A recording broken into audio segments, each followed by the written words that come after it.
Tú también llevas tu Instagram, tu Twitter. ¿Qué estrategias tenéis? 400.000 seguidores. Ningún otro dirigente de Vox ni tiene ni tenía en ese momento tantos seguidores como yo. El acoso que yo estoy sufriendo, que me ha llevado a un proceso penal. No, pero vamos, sí. Roja comunista, filoetarra, traidora, chaquetera, Wordles, ¿qué más? La portavoz de Vox en el Parlamento andaluz, Macarena Olona, anuncia que deja la política. No habrá vuelta finalmente de Macarena Olona a la formación de Abascal. La exdiputada de Vox, Macarena Olona, ha reconocido hoy que está dispuesta a volver a la política. Olona no se va a presentar a las elecciones autonómicas y municipales de mayo, pero sí deja la puerta abierta a presentarse en las generales. Y el día 23 de julio son las elecciones generales. Estáis vosotros formando un nuevo partido político, caminando juntos. Soy una persona con un corazón rojo y una cabeza de leyes. Empezamos con tacones, o ella con las superbambas. Rechazo. Se hayan podido presentar 44 personas pertenecientes al entorno etarra. Vox haya presentado como candidato a un condenado por violencia machista. Es legal, pero no es ejemplar.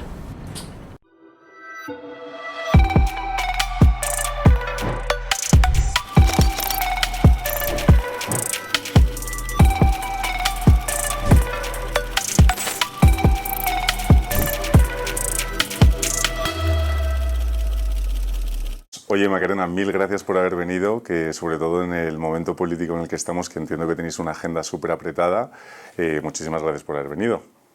Estoy encantada, gracias a vosotros y sobre todo gracias por permitirme conocer pues, un proyecto de esperanza para España. Vosotros me representáis y aspiro a poder representaros porque eres un valiente, Jaime. Bueno, vamos, no digas eso que se me van a subir los colores. Oye, nada, estamos en un punto, acaban de adelantar las elecciones, estamos ahora mismo a día 8 de junio y el día 23 de julio son las elecciones generales. Entiendo que, claro, en un momento en el que estéis vosotros formando un nuevo partido político, caminando juntos, esto os hace meter el turbo, ¿no? Sprintar. Desde luego. De hecho, cuando informamos de la decisión de dar un paso al frente para concurrir el próximo 23 de julio a las elecciones generales, gráficamente y para intentar colocar la marca del partido, colocar la información, expresamos que íbamos a caminar España con los dos pies, que será nuestra ambición, con el pie derecho y con el pie izquierdo. Y lo simbolizamos con dos tacones, un tacón de color rojo y un tacón de color azul. Que es el logo, bueno, es el logo del partido, ¿no? No, no es el logo del partido, pero es verdad que en el imaginario colectivo se ha quedado como el logo. Vale. Y eso está bien, eso está bien, porque significa que hemos conseguido un milagro, que es que una nueva formación tenga una difusión y tenga un conocimiento más o menos general, pero bueno, yo creo que ha sido muy importante lo que hemos conseguido en apenas una semana de vida del partido, con los recursos tan limitados que tenemos. Pero bueno, al punto. Empezamos con tacones. O sea, hoy ya estoy con las superbambas, porque ayer tuve que llegar a la carrera al Ministerio del Interior para poder entrar en plazo a proceder a la inscripción de Caminando Juntos e intentar sortear un nuevo obstáculo que se nos ha puesto en el camino, porque lo que puedo atestiguar en primera persona, lo digo yo, tengo todo un equipo detrás, sin ellos no sería nadie, es que es tremendamente difícil para cualquier español de a pie que quiera presentar una alternativa, un proyecto político, poder concurrir a las elecciones generales, y precisamente desde 2011, que es cuando se modifica la LOREC, la Ley Orgánica de Régimen Electoral General, para dificultar mucho más que los de siempre dejen de ganar. Porque eso es lo que puedo atestiguar, tanto de mi experiencia previa como diputada nacional como en la actualidad. El sistema está hecho para que la partitocracia se mantenga.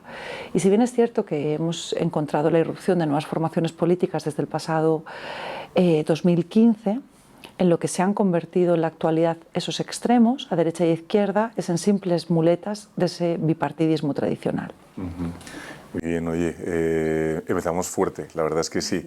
Te quería preguntar, tú eres de Alicante, ¿verdad? Sí. Vas desde Alicante, que por cierto, yo que soy de Madrid, tengo un amigo que es de Alicante, íntimo amigo mío, que dice que Alicante es California y que los de Madrid somos unos pringados que no tenemos ni idea de lo que es calidad de vida. Entonces, yo no sé si es mejor Alicante, es mejor Madrid. ¿Tú qué opinas de esto? No comparto la opinión de tu colega, entre otras cosas, porque los madrileños conocéis muy bien lo que es Alicante. Nos inundáis. O sea, el mes de agosto es horroroso. No se puede salir a ningún... No se puede salir a ningún sitio ni a comer, pero bueno, es maravilloso porque desde luego atraéis mucha riqueza, especialmente desde Madrid a a toda la provincia de Alicante. ¿Y estudiaste en la Universidad de Alicante? La Universidad Pública. Fenomenal, licenciada en Derecho, y luego hiciste las oposiciones a abogado del Estado. Efectivamente. ¿Cómo es eso? Porque yo, de verdad, tanto abogado del Estado como notario, como registrador de la propiedad, lo veo como un desafío, como yo qué sé, como la final de Wimbledon. ¿Cómo es la preparación de eso? Pues Con mucho esfuerzo, como tantísimas otras cosas en la vida y precisamente como las cosas que valen la pena, ¿no? Las que se consiguen con esfuerzo. Yo nunca tuve una vocación clara para inclinarme por el mundo jurídico, te lo tengo que decir. De hecho, mi vocación era, desde pequeña, clara en dos aspectos. Uno, ser princesa y otro, ser madre. Oye, ¿qué quieres que te diga? Una mujer ya a cierta edad, como es mi caso, acaba convirtiéndose ella misma en reina. Y si encima encuentra una persona a su lado que la hace sentir así, ya es maravilloso. En cuanto a la otra vocación, la de ser madre, no me lo pude permitir hasta que no alcancé una situación profesional que me permitió pues, poder abordar ese sueño, y lo conseguí con la edad de 40 años, o sea, muy tardía. Tengo un bebé que es maravilloso, de 3 años, ya sé que no le puedo seguir llamando bebé, pero bueno, mi madre me sigue llamando Macarenita con 44 años, creo que mi niño va a tener que aguantarme y muy mucho. Mi vocación profesional era filología hispánica, pero bueno, me aconsejaron en mi familia que estudiase otra carrera que me permitiese tener una mayor salida profesional, y luego ya si quería continuar como vocación con la filología hispánica, que procediese a ello. Y eso es lo que hice. Como soy de letras puras, no purísimas, o sea, mi cabeza con los números es un poco incompatible, decidí estudiar Derecho y me apasionó. De hecho, obtuve premio extraordinario de carrera en la Universidad Pública de Alicante, un centro extraordinario, porque yo a lo que me dedicaba era completar mis estudios. O sea, a mí los profesores en clase, un profesorado maravilloso, una excelencia extraordinaria, me facilitaban, como al resto de alumnos, pues el material, y yo me iba a la biblioteca de 1 a 2 a 4 o 5 para ampliar los conocimientos, además de estudiar lo que me habían dado. Yo salía de mi casa a las 8 de la mañana y no salía del despacho antes de la 1 de la mañana cada día. Es que ya no te digo conciliar. Yo dije, ¿cómo voy a hacer niños con este horario? O sea, ya no te digo cuidarlos, hacerlos. Y por eso decidí opositar. Un día en la clase de Derecho Canónico, el catedrático explicó que la oposición más difícil en España era la de abogacía del Estado. Yo no tenía ni idea que era eso. De hecho, pensé que era abogado de oficio. Pero pensé, oye, pues si esto es lo más difícil, vamos a intentarlo, que a tiempo de quedarnos a menos siempre estamos. Tuve el privilegio de poder permitirme económicamente, gracias a mi madre, el marcharme a Madrid a opositar, porque en Alicante no me preparaban. La oposición, para quien no lo conozca, consta de 5 exámenes, 2 teóricos iniciales, 496 temas. Es la oposición más completa en cuanto a conocimientos jurídicos y en cuanto a exigencia de literalidad en recitar los artículos de los distintos códigos, textos positivos. Luego un examen de idiomas y, por último, 2 exámenes prácticos de una duración de 10 horas. Te encierran en una habitación y tienes que resolver un caso práctico. Yo siempre digo, a este nivel de oposiciones, la diferencia entre los compañeros, cuando ya llevas ciertos años de estudio, ¿no? 2, 3 años, la diferencia entre compañeros que no han aprobado y los que hemos aprobado es la suerte. Porque la última milla es que el esfuerzo a partir de 2, 3 años, o sea, ya se presupone. Por eso, sin lugar a dudas... He sido muy humilde, Macarena, porque la suerte y, vamos, el esfuerzo me parece difícil. Las oposiciones son muy difíciles para todas, ¿eh? ¿Sabes qué ocurre, Jaime? Conozco compañeros tan válidos en la academia, los he conocido tan válidos, que se han quedado en el camino, que solo por ese componente de suerte puedo entender que yo esté dentro y ellos no, porque en algunos casos infinitamente más válidos que yo. Ese día yo estaba mejor, más lúcida, tuve más suerte a la hora, porque los temas se eligen, tienes un saco, están las bolas metidas. Como una lotería. Como la lotería. Y tú con todos los nervios y temblando, metes la mano y vas sacando los temas. El 1, el 5, el 7. Te sientas, tienes el tribunal en las alturas, un cronómetro y empiezas a cantar los temas durante 1 hora de duración. Vale. La cuestión es que esa milla última de suerte es sin lugar a dudas lo que a todos nos acompaña en la vida, da igual que sea el ámbito público o el ámbito privado. Sí, yo te puedo decir que además de ese ánimo de conciliar, de poder conciliar mi vida familiar con mi vida profesional, que es lo que me llevó a opositar al cuerpo de la abogacía del Estado, había otro aspecto fundamental que me llevó a inclinarme por esta opción, y es mi vocación de servicio público. Yo soy servidora pública. Tú me dices, Maca, ¿tú qué eres? Yeah. Bueno, primero te diría que soy madre. Bien. Acto seguido te diría que soy una servidora pública. Servidora pública desde la abogacía del Estado y servidora pública desde la política, porque no concibo la política como no sea para servir a los demás, no para servirnos a nosotros mismos.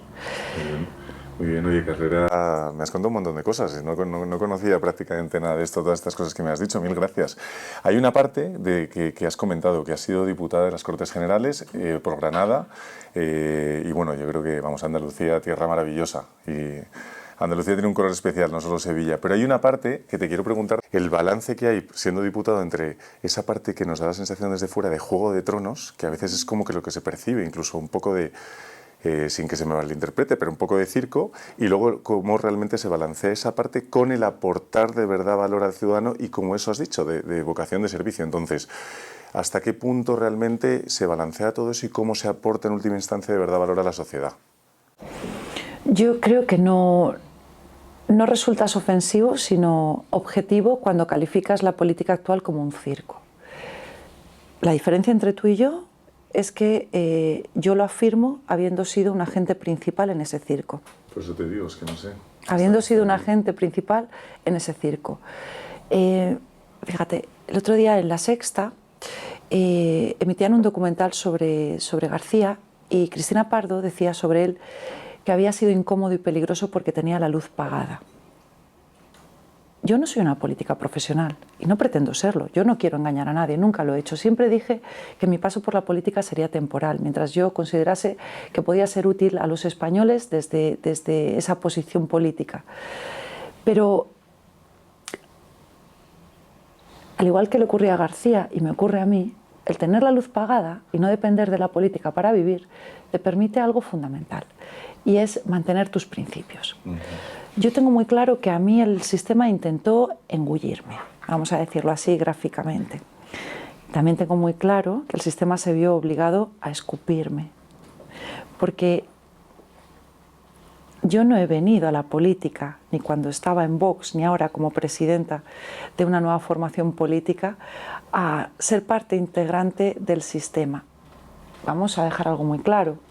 Soy una persona de ley y orden, con un corazón rojo y una cabeza de leyes. Para mí, sin lugar a dudas, lo más importante de mi paso durante estos 3 años como diputada de Vox en el Congreso de los Diputados es el haber sido la responsable de los 36 recursos ante el Tribunal Constitucional que interpuse en esa fecha, algunos de los cuales han tenido, no los he ganado todos, pero algunos de los cuales han tenido un resultado tan exitoso como tumbar los 2 estados de alarma o el secuestro del Congreso, con la Constitución en la mano.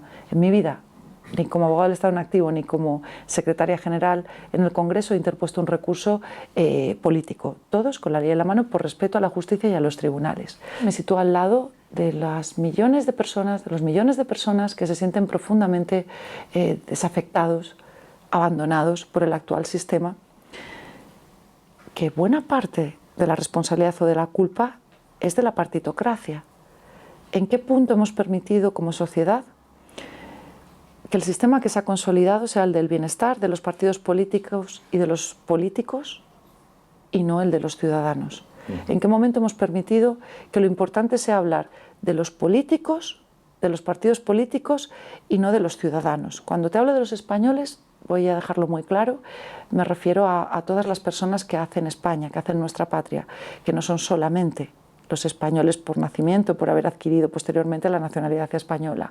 Pongo muy en valor como un elemento cultural imprescindible en nuestro país las personas que vienen de fuera, como los españoles hemos ido fuera a buscarnos la vida y que vienen a España a levantar España a nuestro lado, a cumplir nuestras leyes, a pagar los impuestos y que desde luego para mí son objeto de mi atención de igual manera que el españolito porque ha nacido o porque ha adquirido después la nacionalidad española. Sí, y estoy de acuerdo en ese punto que has dicho un poco, el tema de la crispación y el tal. Yo creo que debería bajar un poco y deberíamos centrarnos en aportar valor a la sociedad. Y un ejemplo, he tenido la suerte, mira, de veranear los últimos 2 veranos en Estepona, lo que has dicho, lo de la luz pagada y tal.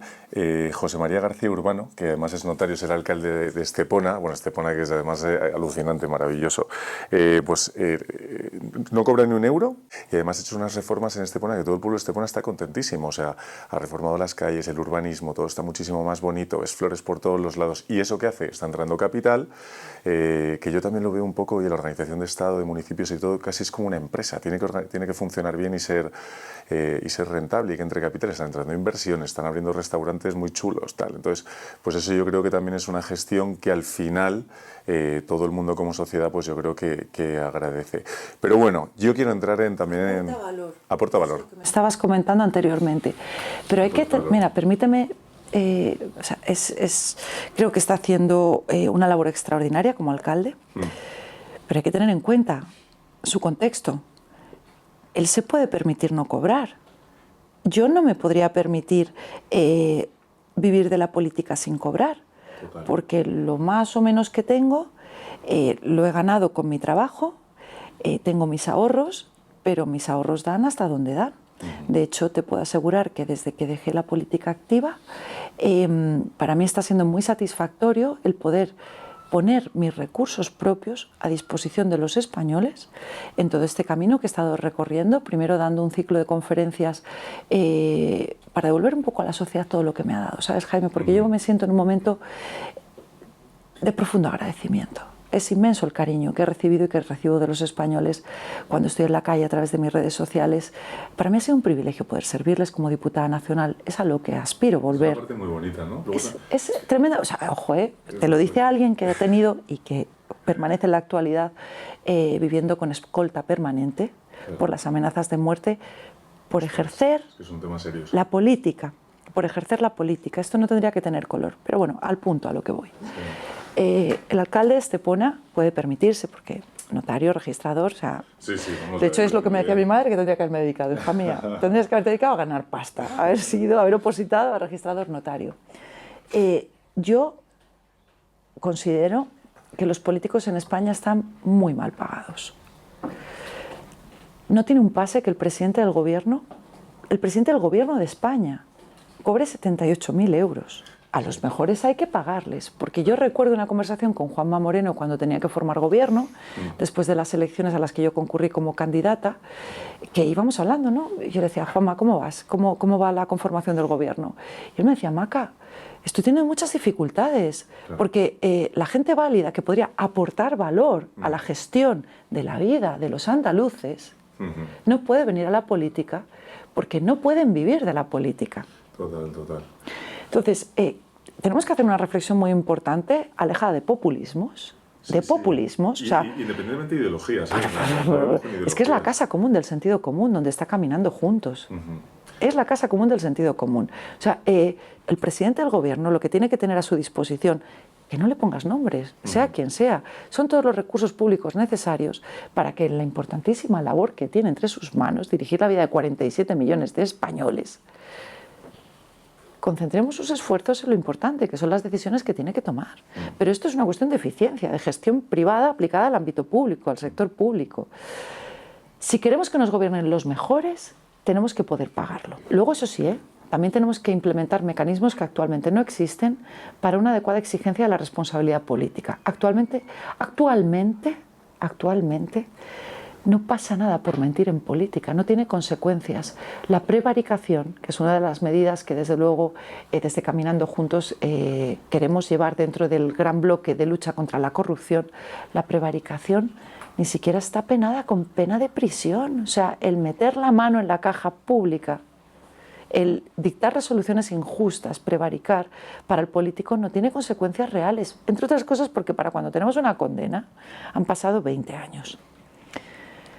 Con lo cual, pagar bien a los políticos para que nos gobiernen los mejores y exigir ejemplaridad pública en el gobernante, que no significa cumplir la ley. Te voy a poner un ejemplo.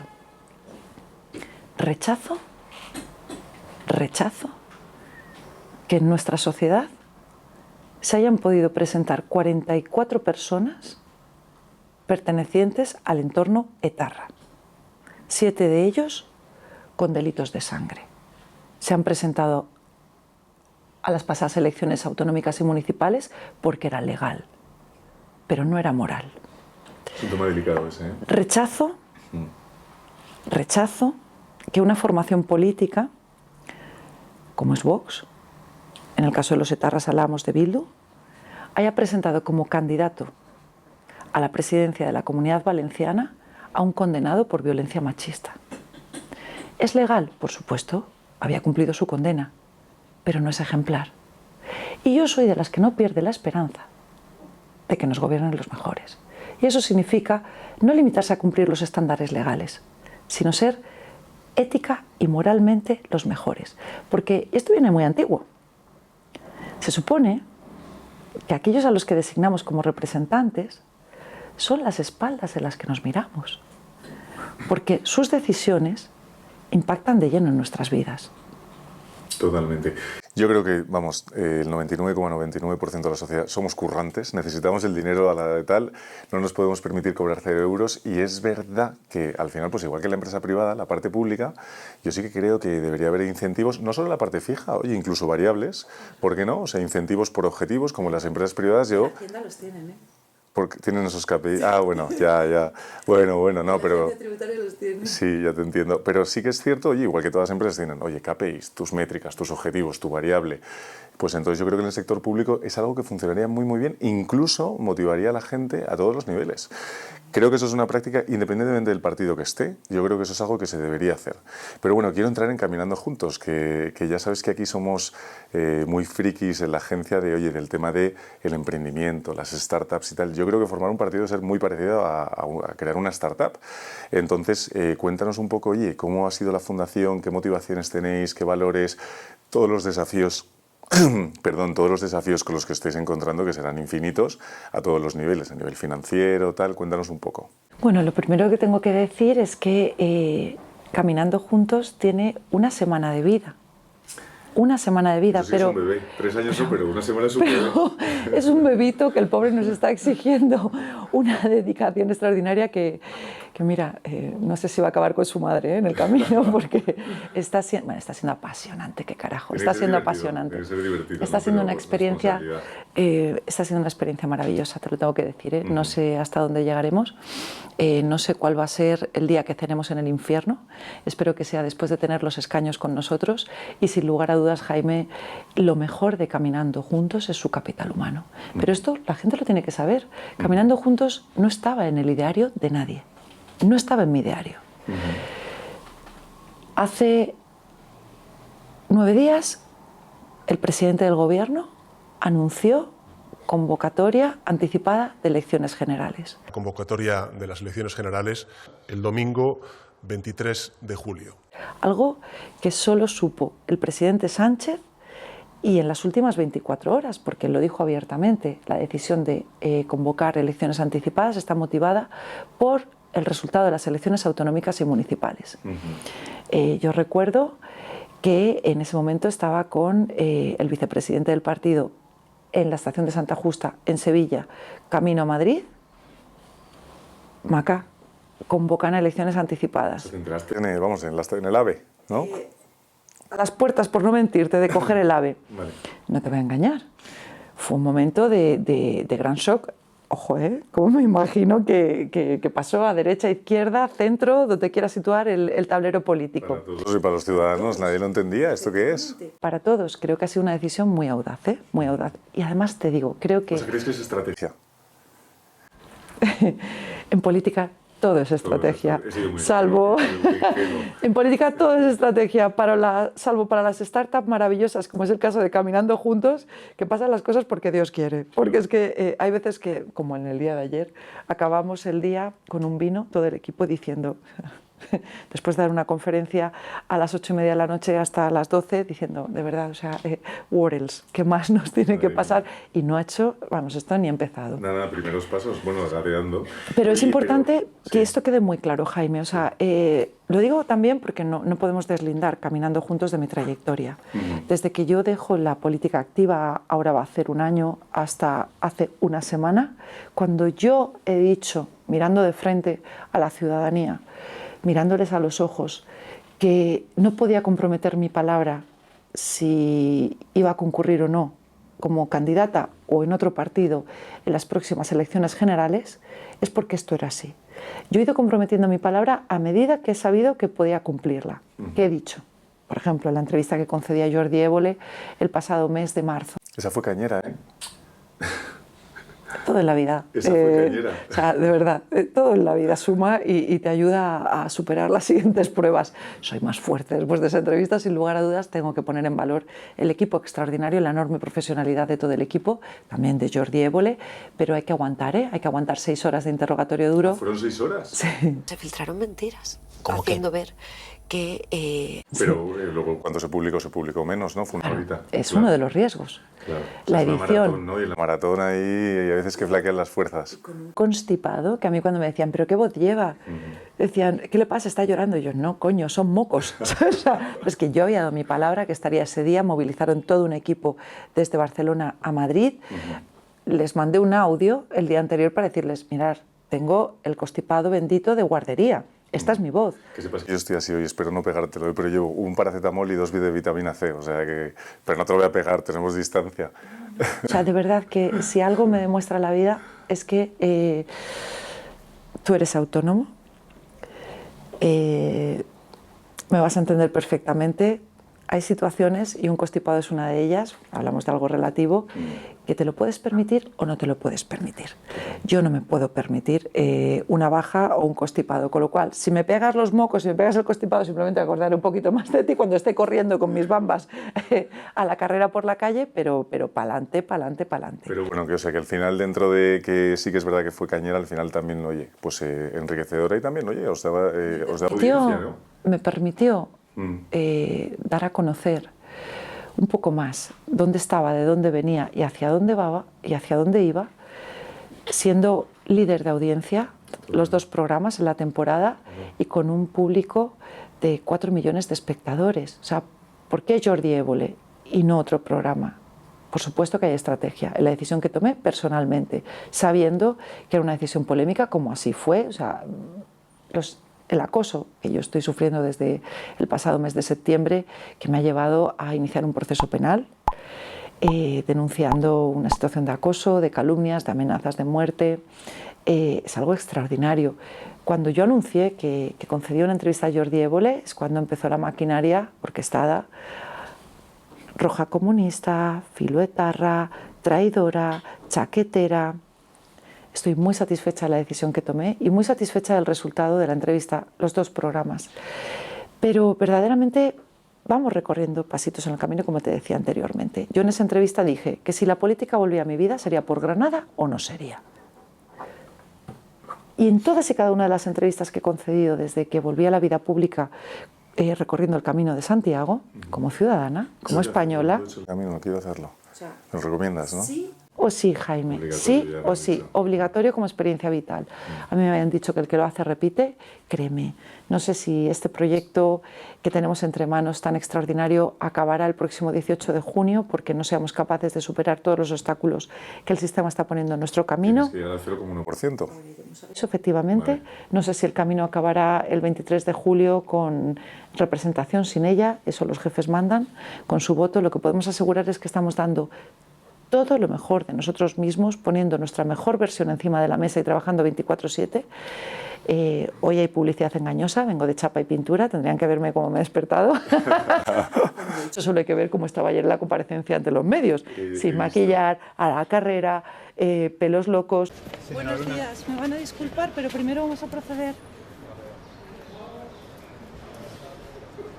Me dice... Bueno, la vida es real, no es que, oye... La vida real del trabajador. Claro.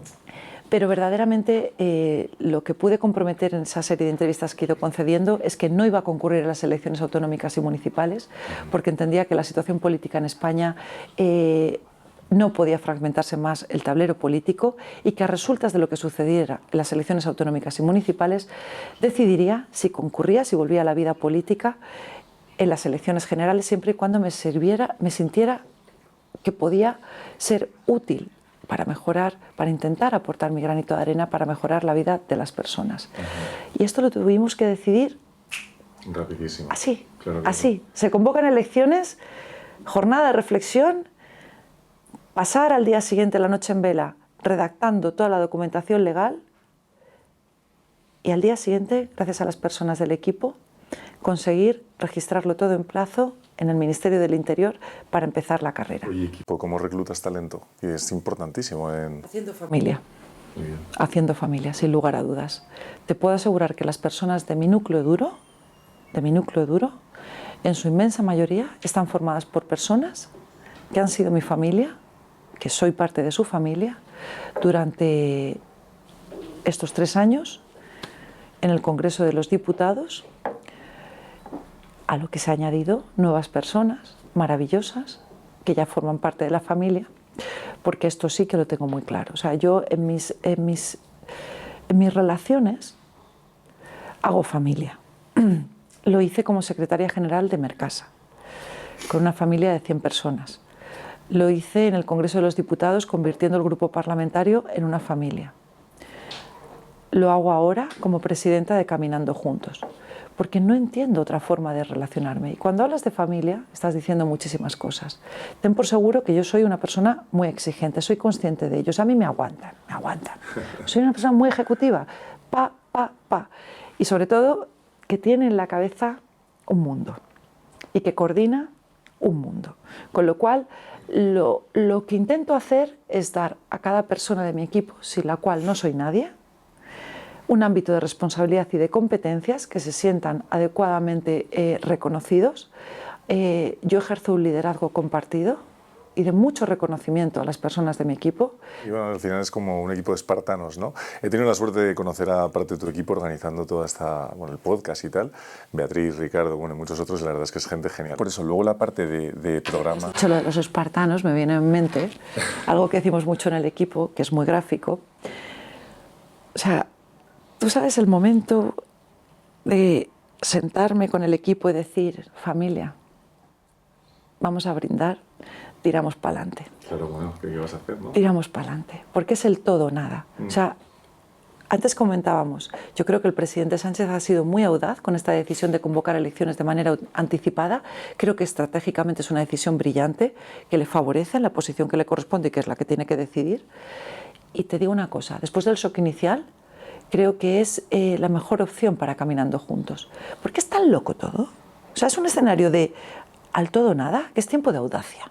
Es un momento convulso, es un momento efervescente y sí que es verdad que en esos momentos... Nosotros mismos y tirar para adelante. Porque las únicas batallas que no se ganan, Jaime, te lo puedo asegurar, son las que uno se deja dominar por el miedo y no las da. Nosotros siempre podremos decir que como los 300 en la batalla de las Termópilas, te lo reitero, no sé cuál va a ser la noche que vamos a cenar en el infierno. No hay retirada. Pero no hay rendición. Seguro que esa noche en el infierno va a ser con una amplia sonrisa y con la satisfacción del deber cumplido. Y haciéndolo por los demás, no por nosotros mismos. Te quería preguntar sobre vuestros valores, y Caminando Juntos, es decir, oye, ¿cuáles son vuestros valores? ¿Qué queréis aportar principalmente y cuáles son los puntos más importantes de vuestro programa político? Nuestros valores. El programa político se está confeccionando en la actualidad, lo he dicho, será un programa político coherente con la importancia humilde que espero que tengamos en el Congreso de los Diputados. 10, 12 puntos programáticos, pero muy claros. Caminando Juntos es un partido político porque es el instrumento, es el herramienta que la Constitución establece como instrumento fundamental de participación política con un valor fundamental expresado en el artículo 6 de la Constitución española. Es un partido político formalmente porque es el instrumento legalmente establecido para participar en la gestión de la cosa pública. Pero nosotros somos un movimiento transversal de marcado carácter social. que gráficamente expresamos que Caminando Juntos pretende caminar toda España y recorrer toda España con los dos pies, el derecho y el izquierdo. Rojo y un zapato azul. El pie derecho y con el pie izquierdo. Caminando Juntos pretende rebajar los decibelios del discurso político, de ese circo del que yo provengo, que yo conozco y que yo puedo combatir de frente, porque conozco hasta el último de sus resortes. Pretende bajar los decibelios del discurso, pretende sustituir el insulto por la palabra. Pretende, mira cómo te lo digo gráficamente, Caminando Juntos no está en el que te bote chapote, no está en hablar de si Feijóo conoce mejor o peor el inglés, no está en arrojarnos a la cara muertos de uno u otro bando. Caminando Juntos está en el que España salga a flote, hablar de las cosas verdaderamente importantes, de la cesta de la compra, de la inflación, de la vivienda pública, del derecho a tener una vivienda digna, del derecho, o sea, yo, si algo me ha impactado al entrar en tu sede, Jaime, es ver tu equipo. Gracias, nos lo curramos mucho. Tu equipo. O sea, aquí hay esperanza. Cuando se definió con un proyecto de esperanza para España, no ha sido por regalarte los oídos. O sea, España no puede ser un infierno fiscal, pero en Caminando Juntos, que aspiramos a crear un auténtico escudo social para las personas más necesitadas, tenemos muy claro que hay que pagar impuestos, porque son los impuestos los que pagan los servicios públicos. La educación pública tiene que ser el auténtico ascensor social en la sociedad española, que permita que cualquier niño en España nazca en el contexto que nazca, tenga la educación pública como ascensor social que le permita llegar hasta donde sus sueños, y esto es lo importante, su esfuerzo le permita. La sanidad pública. Nuestros profesionales sanitarios, no lo limites a los médicos, están maltratados, no pueden conciliar la vida familiar, y me da igual donde puedas ubicarte. Están maltratados, no pueden conciliar su vida familiar y su vida profesional. Tienen unos salarios, tienen unos contratos basura, que concatenan contratos temporales. No tienen posibilidad. Yo te voy a hablar de lo que más conozco, que es mi Andalucía, porque como antes decías, soy alicantina de origen, pero políticamente soy andaluza. Y es la tierra que más he podido conocer durante estos 3 años en el Congreso. A mí se me rompía el alma cuando estaba reunida con los profesionales sanitarios, por ejemplo, de Almería, y me explicaban que tenían que marcharse a Murcia para tener unos contratos más estables y unas retribuciones más dignas, que en el mejor de los casos conseguían trabajar en el sector sanitario de Granada, que les permitía permanecer en su tierra andaluza. Oye, que era su aspiración, el poder estar en la tierra donde habían nacido. Pero no es fácil, ¿no? No es fácil, es decir, ¿cómo se mejora? Yo estoy de acuerdo, yo creo que los profesores, los educadores, los médicos... Aplica criterios de eficiencia a la gestión pública. O sea, ¿cómo es posible que nuestros gestores públicos vivan a espaldas del déficit público? ¿Pero qué es esto? Es que tú tienes un hogar, tú tienes una empresa, yo tengo un hogar doméstico, donde entra X y sale Y. Oye, ¿cuánto me he gastado en la nevera? ¿Cuánto me he gastado en la luz? ¿Cuánto la hipoteca, el coche, tal, ostras? Es que si sale más de lo que entra, ¿qué tienes? El agujero negro. Un problema. Y a ti no te deja dormir, como a mí no me deja dormir, Jaime. El problema es que a nuestros gestores públicos se la pela porque no hay consecuencias. Vuelvo a lo que estábamos hablando anteriormente. No hay consecuencias para el mal gestor.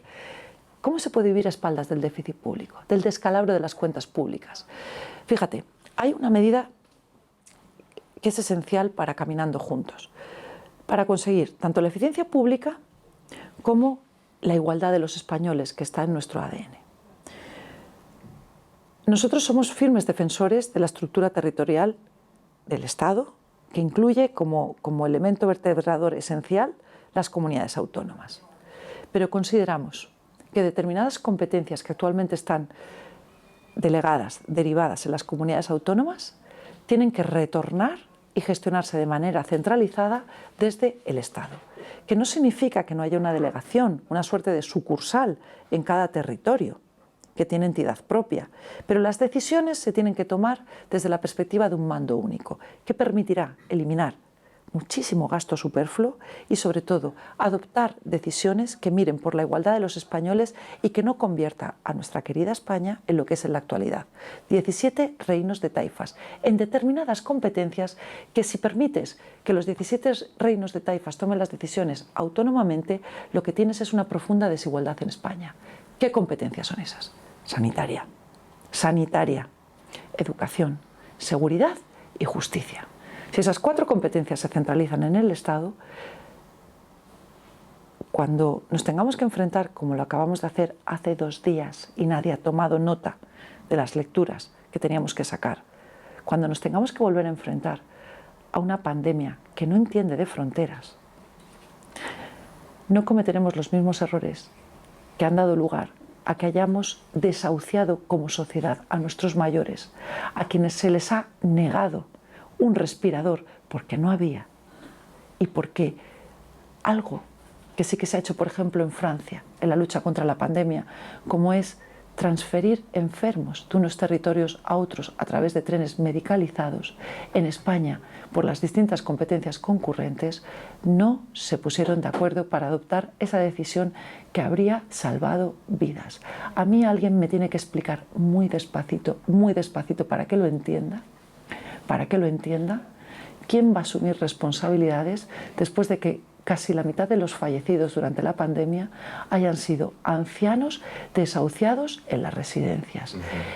Yo no me voy a meter en el color político de los gestores, que paguen todos, pero para eso necesitamos una investigación que se está bloqueando por parte de todos para saber quién tomaba las decisiones, quién tomó la decisión de no llevar medicamentos a las residencias de ancianos y de no trasladarles a los hospitales, y por qué cuando la UME, y te lo dice alguien que ha tenido acceso en B a las actas, llegó a las residencias de ancianos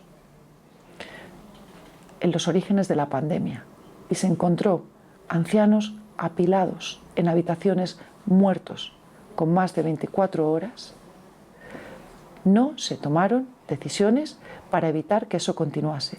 Y continuó. Es un tema muy complicado, es un tema que nos ha afectado a todos, nos ha afectado a todos los familiares nuestros y de algún modo hay que intentar mejorar, por supuesto. Mi padrastro, y no te hablo desde el dolor personal, te hablo desde el dolor empático que puedo sentir y que he sentido al conocer las noticias y al conocer el sufrimiento. Y que esos temas, el sufrimiento no entiende de ideología. Yo creo que... Sentido común, pero esto te lo puede decir alguien, como Caminando Juntos, que tenemos la luz pagada, que venimos a la política no para integrarnos en el sistema, sino para hacerle frente. Y en lo que pueda aportar, y no exclusivamente, porque Caminando Juntos llegará el momento de informar de las distintas personas que lo integramos, está integrado por otras personas que cuentan con experiencia de gestión y con experiencia política, y que queremos utilizar esa experiencia previa para poder mejorar las cosas. Experiencia de gestión, Macarena, perdona, tanto en la parte privada como en la parte pública. Qué importante ese balance. Pero y un poco para recorrer el camino de Caminando Juntos, ¿no? Es decir, ¿cuál es la estrategia? Porque yo creo que sí que existe un hueco, pero es difícil encontrar ese hueco, ¿no? Realmente siempre hemos tenido en la historia de España el bipartidismo, luego ha habido, pues ha aparecido Ciudadanos, ha aparecido Podemos, tal. Lo que pasa es que es como complicado mantenerse. Han llegado, ahora está, bueno, Ciudadanos medio desaparecido, Podemos tener la situación complicada. ¿Cómo se llega y cómo te mantienes? ¿No? ¿Cuáles son las estrategias tan difíciles? Porque me parece dificilísimo. Yo no me atrevo a montar un partido, yo prefiero una empresa. Cuéntanos un poco. Los antecedentes, desde luego, pues podrían hacer creer que hemos emprendido un camino que tiene como final de destino o integrarte en el sistema, pisar moqueta, anclarte a la poltrona pública y chupar de la teta pública desde la política, o el fracaso más absoluto, porque, como bien dices, Ciudadanos, Podemos, Vox, fueron formaciones políticas que surgieron con una misma bandera: luchar contra el sistema. Yo, que vengo de dentro y que puedo decir con una gran honestidad, de acto propio, que me marché precisamente de la formación de la que formaba parte porque ya no me representaba ni ideológica ni empresarialmente, entre otras cosas, porque ha pasado a formar parte del sistema, esos partidos han acabado integrándose y siendo parte de lo mismo. De hecho, nosotros, cuando te decía anteriormente, Caminando Juntos, tenemos muy claro que somos como una especie de los 300 de la batalla de las Termópilas y que hemos tirado para adelante porque es el momento del todo o nada, Jaime, del todo o nada. Nos hemos situado en el epicentro del fuego cruzado entre los dos grandes bloques del bipartidismo que han conseguido engullir a Ciudadanos, que lleva recorriendo su propio camino con una estructura, con una financiación desde 2015. Y que surgió la cresta de la ola. Surgió la cresta de la ola, de un momento ahí... Vicepresidente del Gobierno de España, Albert Rivera, hace 2 días. Nos hemos situado en el epicentro de ese fuego cruzado entre los dos grandes bloques del bipartidismo que necesitan para existir de los extremos, porque esos extremos, tanto a derecha como a izquierda, se han convertido en la actualidad en las auténticas muletas del bipartidismo. ¿Sabes qué ocurre, Jaime? Somos un grupo de personas inconformistas, con vocación de servicio público y sobre todo, y como decía mi admirado Julio Anguita, en su famoso discurso pronunciado en el año 1999, somos un grupo de personas a las que afortunadamente el sistema y la partitocracia no ha conseguido arrebatarles algo fundamental: el derecho a no resignarnos. No nos resignamos. Yo no garantizo un éxito en el proyecto. Lo que garantizo es coherencia, es una aventura de vida con inmensas satisfacciones, con muchos momentos duros, pero con la inmensa satisfacción de poder decir, cago en 10, nosotros lo intentamos. Bueno, pues entonces ahora hay una parte que ya sabes, nosotros como agencia de marketing digital y comunicación, que somos muy frikis en estos temas, nos encanta profundizar en esta parte. Un partido político tiene muchísimo de esto, tiene mucho de comunicación y marketing. ¿Qué estrategias tenéis? ¿Cómo lleváis las redes sociales? Creo que de hecho tú también llevas tu Instagram, tu Twitter, ¿no? ¿Cómo hacéis? Jaime, o sea, mis redes sociales siempre las he llevado yo personalmente. Twitter particularmente, yo escucha que yo soy un dinosaurio, que como te decía, o sea, acabo de cumplir 44 años, yo era de las de Facebook. Bueno, Facebook sí, antes 20, estaba antes 20, 20 no lo llegaste a utilizar, eso me tocó a mí más, 20 era como un Facebook español, que de hecho lo montaron unos... relaciones sentimentales, tipo Tinder. Eso era Mythic. A ver qué me están preguntando. No, ese no lo he conocido. No, 20 era unos... Tampoco he usado esas apps, aunque soy una firme defensora de la libertad. Oye, claro que sí, que cada uno haga lo que quiera. Escucha lo que pueda. No sé tú, pero la mayor parte de las personas hacemos lo que podemos, con lo cual que tengamos injerencia en nuestras camas, en nuestra forma de relacionarnos con las personas por parte de los poderes públicos o por parte de los carceleros de la moral, cago en 10. Tiene que haber libertad. Tiene que haber libertad, desde el consentimiento, desde la madurez, pero libertad. Oye, Twitter, o sea, yo me abro Twitter cuando en 2019 Vox viene a buscarme por mi marcado carácter de lucha contra la corrupción. Querían implementarlo como ADN del partido y pensaron que yo era el perfil adecuado. Y me dicen, porque en esto tanto Vox como Podemos creo que podemos reconocer que han sido pioneros y muy disruptivos en comunicación, en manejo de redes sociales, me dicen que tengo que abrirme Twitter, que es una herramienta fundamental. Bueno, pues yo me abro Twitter. Súper viral, hay mucho hating ahí, pero hay que tener cuidado, pero vamos, sí. No lo sabía yo bien, querido, no lo sabía yo bien. La cuestión es que yo siempre he querido llevar mi Twitter personalmente porque, como alguna vez me han dicho consultores, agencias de marketing, políticos con mucha más experiencia y conocimiento que yo, ha tenido una utilidad que nunca preví que podía pasar. Yo en poco más de 1 año y medio alcancé 400.000 seguidores, situándome por detrás de Santiago Abascal, de la cuenta del partido y de Iván Espinosa, que son Vox desde 2014. Ningún otro dirigente de Vox ni tiene en la actualidad, ni tenía en ese momento tantos seguidores como yo. ¿Qué explicación me han dado a mí los que entienden? Para lo bueno y para lo malo, y las he liado pardas, la gente ha conectado con algo que reconocen como auténtico. A mí me decían estos expertos, Maca, te vamos a poner un ejemplo para que lo entiendas tú que no eres experta. Tú eres zumo de naranja recién exprimido. Efervescente, ¿no? Rara avis en política. Y luego tienes por contraposición, el Tetrabric, el zumo de naranja enlatado.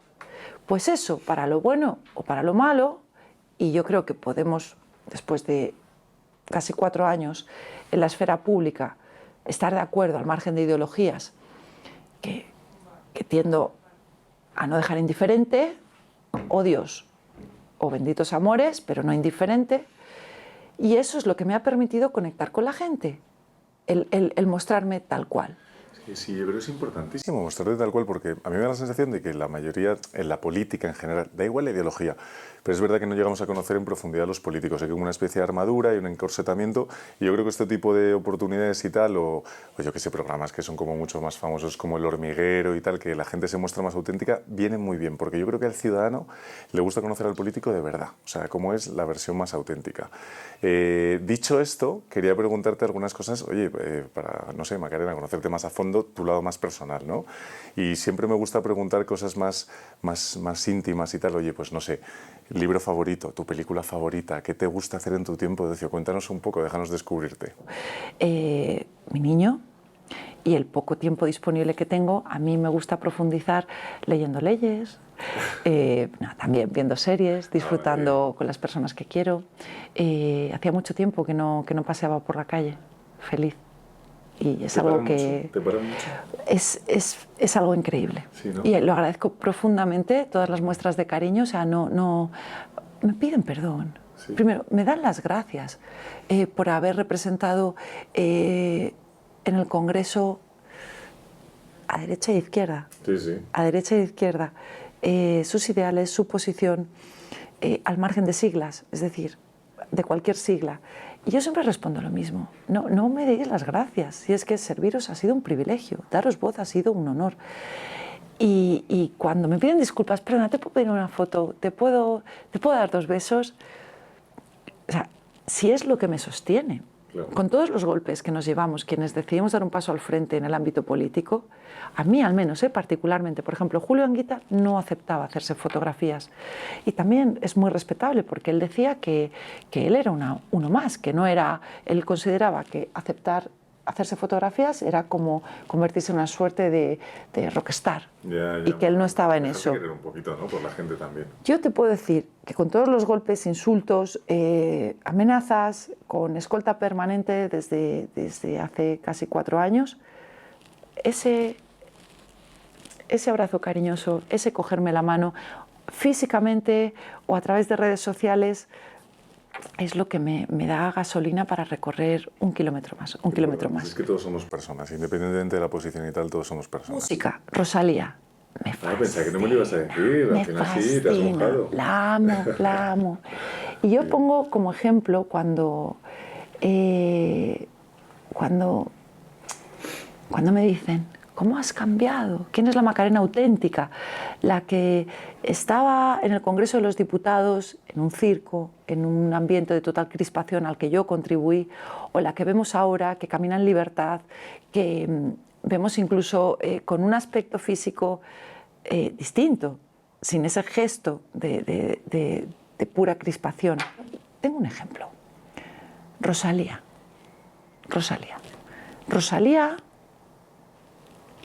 respecto del disco El mal querer, no tiene nada que ver con Rosalía Motomami.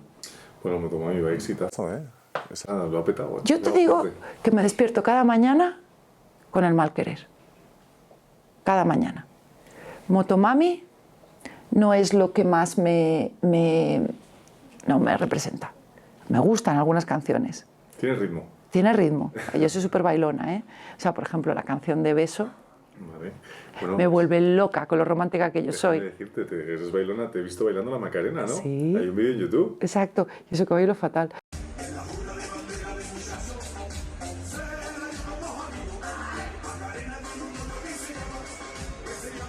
Y últimamente se me ha visto bailando en una gasolinera con el equipo. Si es que la vida son estos momentos de locura. Cuando vas a full, es que tienes que, por algún lado, tienes que romper. Entonces nosotros estamos acostumbrados a hacer jornadas maratonianas de carretera.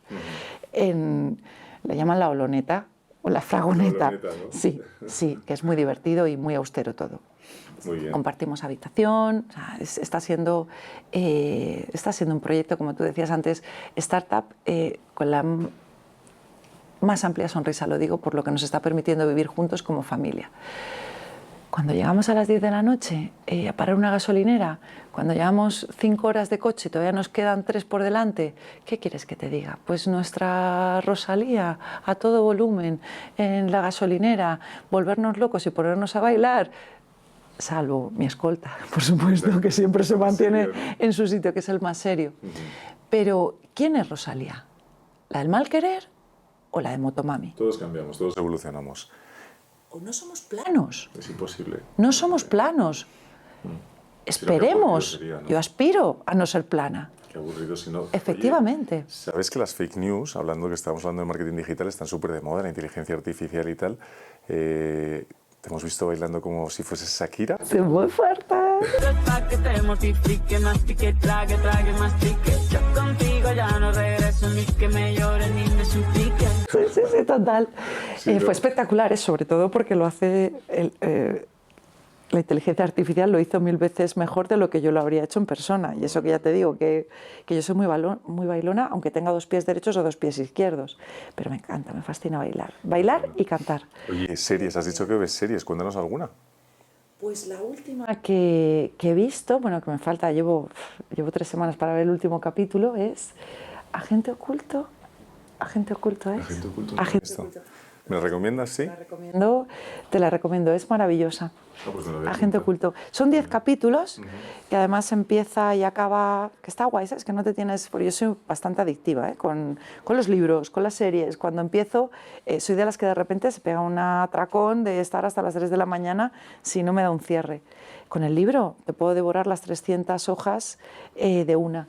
Agente Nocturno. Que se llama Agente Nocturno. Ahí, como hemos dicho. Agente Oculto. Ahí he dicho Agente Oculto.